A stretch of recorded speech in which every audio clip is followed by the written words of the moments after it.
Olá, amigos. Sou o professor Francisco Ronald. Vamos agora à questão de número 116 do nosso simulado, competência 4, habilidade 14. A questão diz o seguinte: pode-se fazer uma pergunta simples. Por que não se proporciona um fluxo sanguíneo muito grande através de todos os tecidos do corpo, que fosse sempre o suficiente para suprir as necessidades teciduais, independente do nível de atividade do tecido? Tipo, é melhor sobrar do que faltar.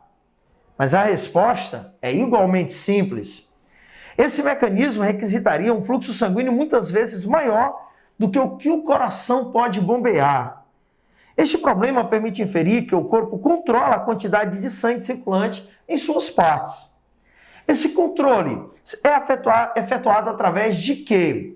Muito bem, como é que o corpo vai controlar a quantidade de sangue entre as partes, regulando aí de forma proporcional ao que o coração consegue bombear? Como é que é feito esse controle?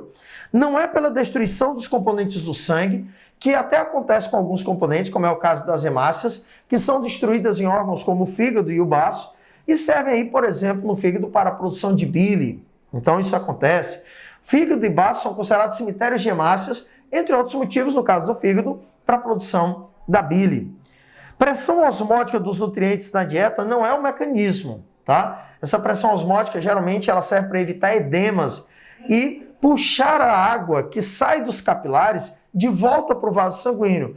Então, a questão da dieta, é importante você ter os aminoácidos certos para evitar que, por exemplo, falte aminoácido, falte albumina, e isso gera um problema relacionado à pressão osmótica do sangue. Mas não é assim que é feito o controle da quantidade de sangue que é direcionada para cada parte do corpo conforme a necessidade naquele momento. Não é esse, né, o fim da questão, não é esse o propósito da questão.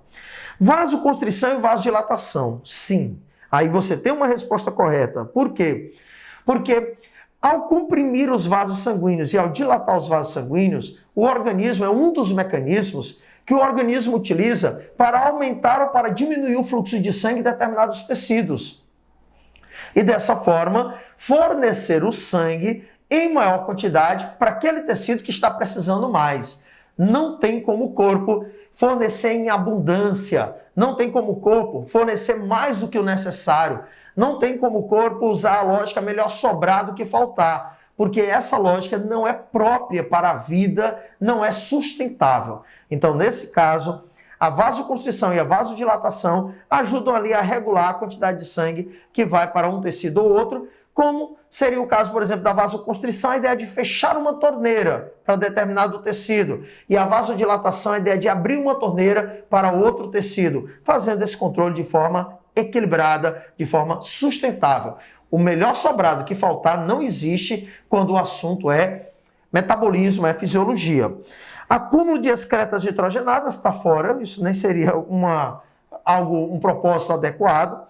Metabolização e produção de excretas também não é a forma de controle desse fluxo de sangue. A ideia é abrir e fechar as torneiras certas por vasodilatação e vasoconstrição.